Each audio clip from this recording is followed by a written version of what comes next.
Akkam jirtu kabajamoota fi jaalatamtoota hordoftoota keenya bakkuma jirtanitti nageenyi keenya kan kabajaatiif kan jaalalaa isin haa ga'u isin hin jenne itti aansuudhaan oduu isaa kana qabannee dhiyaannee jirra. Hanganuma sagantaa kanaatti hojii turoodhaan itti bohaaraan affeerraa keenya kun biiftuu oroodha keessan jajjabeeffadha. Laayik sheer godhus hin dagatinaa kallattimaan gara mata duree oduu amma qabaddeetti yeroo dabru oduun jalqaba.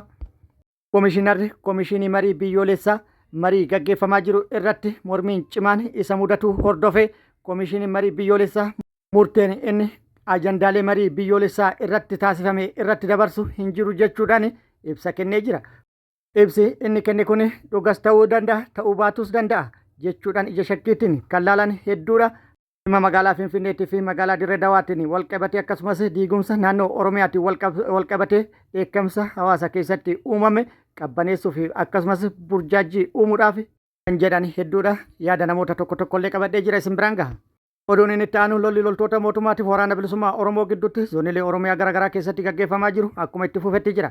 Waraanni bilisummaa Oromoo lola bakkoota garaagaraatti gaggeessaa ture irratti miidhaa guddaa kan qaamatiif kan lubbuu loltoota PP irratti dhaqqabsiisuun injifannoo argadhe jedhee jira. Har'as lola cimaa gaggeessee ture irrattis loltoota PP hedduu boojee meeshaalee waraanaa hedduus hiikkadhe jedhee jira. Guutuu odeeffannoo kanaa isin biraan ga'a.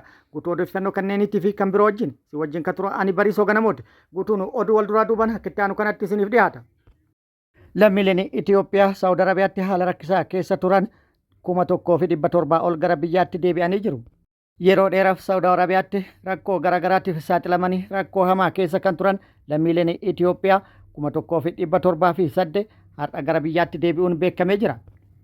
Lammiileen kunniin torban tokko keessatti balallii 8 gara biyyaatti kan deebi'an yoo ta'u dhiirri 773 dubartoonni 677 fi daa'imman 76 yoo ta'an kanneen gara biyyaatti deebifaman keessaa isaan waggaa 18 gadi nama 163 jedhamee jira. Hojii lammiilee gara biyyaa deebisuu fulbaana 5,2018 irraa eegalee hojjetamaa ture lammiileen Itoophiyaa 92,000 ol gara biyyaatti deebi'an jedhamee jira. Oduun itti aanu marii biyyoolessaa jechuudhaan marii biyyoolessaa dahoo godhatuudhaan bilxiginnaan naannoo Oromiyaa diiguuf akkasumas magaalota Oromiyaa gurguddoo magaalaa Finfinneetii fi magaalaa Dirree Dawaa naannoo Oromiyaa jalaa baasuu fi shirri xaxamee ittiin deemamaa jiru guutuu naannoo Oromiyaatti Oromoota biratti dheekkamsa guddaa kaasee jira. Dhimmi Oromiyaa diiguu magaalaa Finfinneetii fi magaalaa Dirree Dawaa Oromiyaa jalaa baasuu sarara diimaa ilmaan Oromootii fi Oromiyaatti jechuudhaan irra deddeebi'uun yeroo dheeraa fi godinaalee Oromiyaa garaagaraa irraa fayyadamtoonni miidiyaa hawaasaatii fi akkasumas xiinxaltoonni siyaasaatii fi hayyoonni siyaasaa akeekkachiisaa turanii jiru. Rakkoo marii biyyoolessaa jechuudhaan marii biyyoolessaa dahoo godhatee deemaa jiru kanaan wal qabate hayyoonni Oromoo hedduunis mormii isaanii kallattii garaagaraatiin dhageessisaa turanii jiru. Hayyoota mormii gaggeessaa turan keessaa pirezidaantiin yuunivarsiitii Finfinnee isa tokkodha. Maal jedhee kan jedhu itti aanu kanatti waliin haa laallu. Waa'een Finfinnee Oromoo qofa ilaallata saboota biroo waliin mari'achuun nurraa hin eegamu jechuun pirezidaantiin yuunivarsiitii Finfinnee Dr. Saamu'eel Kifilee marii biyyaalessaa irratti ijjannoon falmaa jiraachuutu dhaga'ame. Torbanoota dura kan eegale mariin biyyaalessaa hanga ammaa kan itti fufee jiru yoo ta'u dhimmi magaalaa Finfinnee dhimma falmii guddaa ta'uun itti fufeeti jira. Kanumaan pirezidaantiin yuunivarsiitii Finfinnee Dr. Saamu'eel waa'ee magaalaa Finfinnee Oromoo qofa ilaallata qabeenya keenya irratti saboota biroo waliin mari'achuun jalqaba hin barbaachisu jechuun falmaniiti jiru. Akkuma viidiyoo kanarraa dhageettanitti magaalaa Finfinneetii fi magaalaa Dirree Dawaa mariidhaaf dhiyeessuun maaliif barbaachise? Jalqabuma dhimmi kun dhimma Oromootii fi Oromoo qofa dhimma Oromiyaati. Kan nama ajaa'ibuu fi nama dinqisiisu immoo ijaa fi gurra qabatanii Oromoon magaalaa Finfinnee irraa homaa hin qabu jechuudhaan qaamota mormii gaggeessaa jiranidha. Qaamonni kunneen mormiin gaggeessaa jiranis haala naamusa hin qabnee fi mormii bira dabruudhaan hanga arrabsootti ce'uudhaan naamusa mariillee kan balleessanidha. Magaalaan Bahar Daartaan Oromooti osoo jedhamee har'a isaan kunneen ni fudhatu jechuudhaan gaafiin kan ka'e yoo ta'u kun akkuma jirutti ta'e akkuma guutuu naannoo Oromiyaatti dhimmi kun dhimma baay'ee xiyyeeffannaan itti kenname toonni deemaa jiran uummata xiiqii keessa seensuudhaan uummanni dheekkamsa cimaa keessa galee jira. Maddi oduu garaagaraas yaada hawaasaa kanarratti hundaa'uudhaan dhimma kanarratti irra deddeebiidhaan gabaasni hojjetamee jira. Mee viidiyoo itti aantuudhaan waliin haa laallu. Jaasaa bilisiginnaa guutuu Oromiyaatti diiguuf qophiitti jirra. Garuu itti baatee marii biyyoolessaa qofa eegaa jirra jechuun kutaalee hawaasaa Oromoo garaagaraa irraa qeerroon Oromoo yaada isaanii kennatanii jiru. Warni biltsiginnaa Oromoon qabsoo hadhaa waan angotti isaan fide magaalota Oromiyaa Finfinnee fi Dirree Dhawaa gurgurtaaf dhiyeessuun sarara diimaa uummanni Oromoo keewwate darbuudha jechuun kutaaleen hawaasaa garaagaraa naannoo Oromiyaa dubbatanii jiru. Kutaaleen hawaasaa garaagaraa yaada isaanii kennan akka jedhanitti yeroo murna kana kutaa Oromiyaa garaagaraa keessaa haxoofnee baafnu dhiyaachaa jira jechuun yaada isaanii ibsatanii jiru. Akkuma viidiyoo kana irraa dhageettanitti magaalaa Finfinneetii fi magaalaa Dirree Dhawaa gabaa dhiyeessuun bilxiginnaa kan hin yaadamnee fi kan fudhatama hin qabnedha. Magaalota kanneen immoo gabaadhaaf dhiyeessuun naannoo Oromiyaa jalaa baasuu fi shira xaxaa jiraachuun uummata akkaan kan eekkamsiise ta'uu viidiyoo kanarraa kan hubatamudha. Murteen magaalaa Finfinneetii fi magaalaa Dirree Dhawaa ilaalchisuudhaan murtaa'uu balaa guddaa qabaachuu akka danda'u kan akeekudha.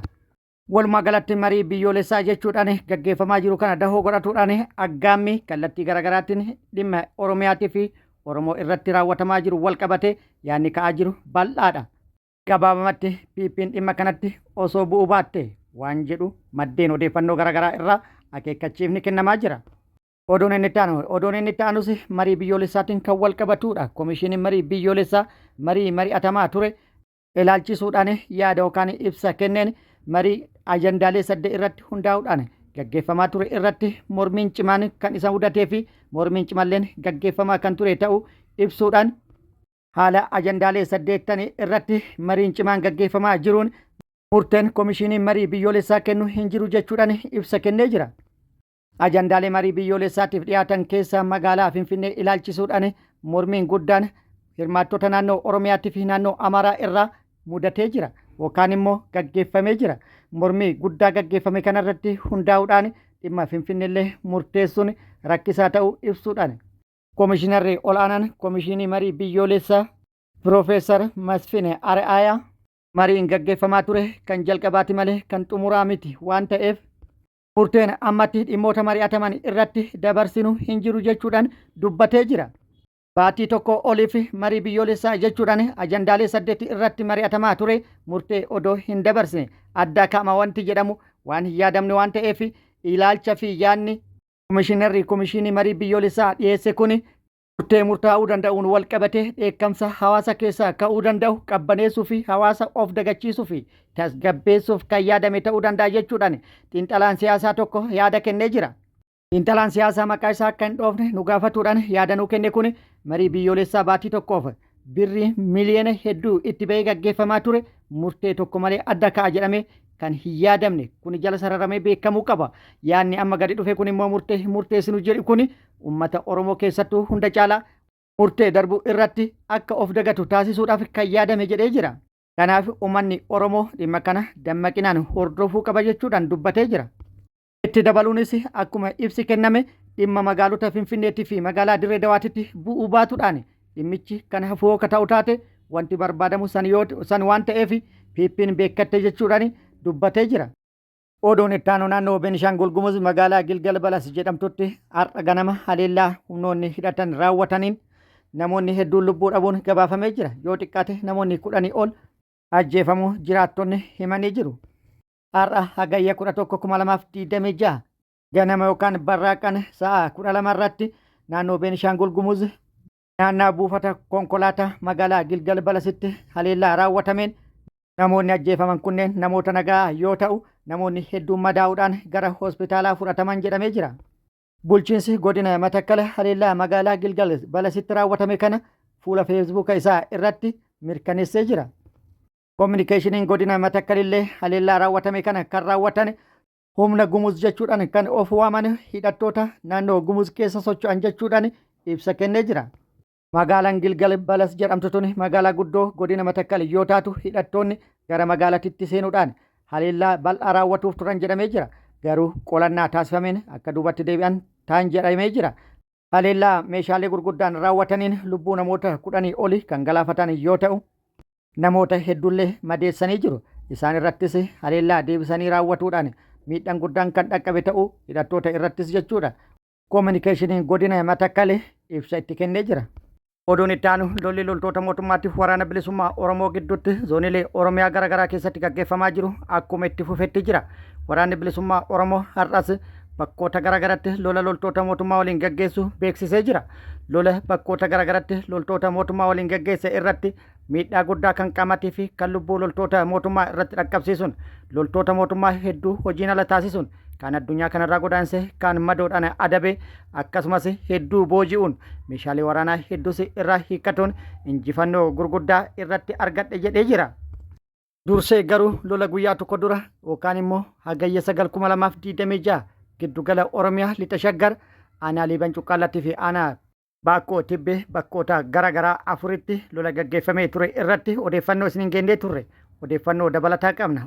Odeeffannoo lola bakka tokkotti gaggeeffamee ture irratti nu gaheen meeshaa waraanaa argame akkaan baay'eedha. Akkasumas booji'amtoonnis baay'ee ta'uu viidiyoon isaanii nu gahee jira, isin biraan geenna.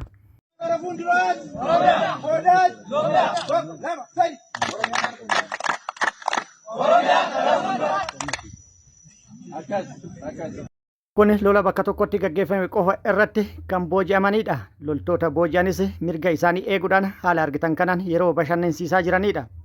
Lola bakka kanatti gaggeeffame irratti hedduun miidhamanii jiru. Kun addunyaa kanarraa godaane, kun madaa'ee, warri carroome immoo lubbuun hafanii waraana bilisummaa Oromoo harka galuudhaan haala argitan kanaan waraanni bilisummaa Oromoo mirga isaanii eeguudhaan akka hin dhiphannes bashannansiisaa jira.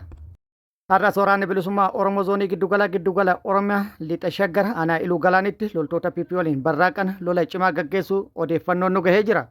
Odeeffannoon nu gahee akka ibsutti lola ture irratti hedduu booji'ee meeshaalee waraanaa hedduus loltoota PP irraa hiikkatu odeeffannoon nu gahee jira. Booji'amtoonni kunneen hiriira galanii yoo deeman 50 gadi kan hin taanedha, akkaan baay'eedha.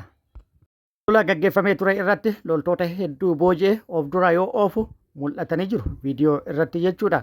Guutuu odeeffannoo kana yeroo itti aanu qabannee kan dhufnu ta'a. Kun akkuma jirutti ta'e kibba baha Oromiyaattis waraanni bilisummaa Oromoo aanaa Seeruu Abbaasiitti hadheedhuudhaan haleellaa loltoota PP irratti raawwateen miidhaa qaamatii fi kan lubbuu irratti dhaqqabsiisu odeeffannoon nu gahee jira. Guyyaa kaleessaa jechuun hagayya 10/2026 aanaa Seeruu Abbaas ganda Sa'aadaa iddoo addaa Dibbee jedhamutti loltoota PP konkolaataan deemaa turte irratti hadheedhuudhaan waraanni bilisummaa Oromoo haleellaa raawwateen loltoota PP haleellaa raawwateen kanaan loltoota PP 5 battalumatti addunyaa kanarraa godaansisu 3 immoo madeessuun injifannoo argadhe jedhee jira waraanni bilisummaa Oromoo. Oduu kaaba Itoophiyaa irraa nu geetten walitti gaarrifannaan TPLF fi PP akkuma cimee itti fufeetti jira. PP'n haleellaa diroonii guyyaa kaleessaa raawwatteen mana barumsaatti fi akkasumas ganda tokko irratti haleellaa diroonii mana barumsaa tokko irratti raawwatteen loltoota TPLF 3 ajjeesu maddeen odeeffannoo garaagaraa gabaasanii jiru. Gama biraattiin lolaaf walitti qophaa'uu fi meeshaa walitti guuratanii xumuruun gama lamaan irraayyuu wal haleeluu qofatu hafa jedhamee jira.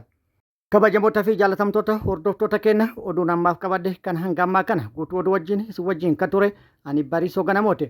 Hanga yeroo itti aanutti deebinee wal agarrutti nageenyi Rabbii isiniif haa baay'atu. Nagatti nu turaan hawwii kennaa nagatti nu turaa.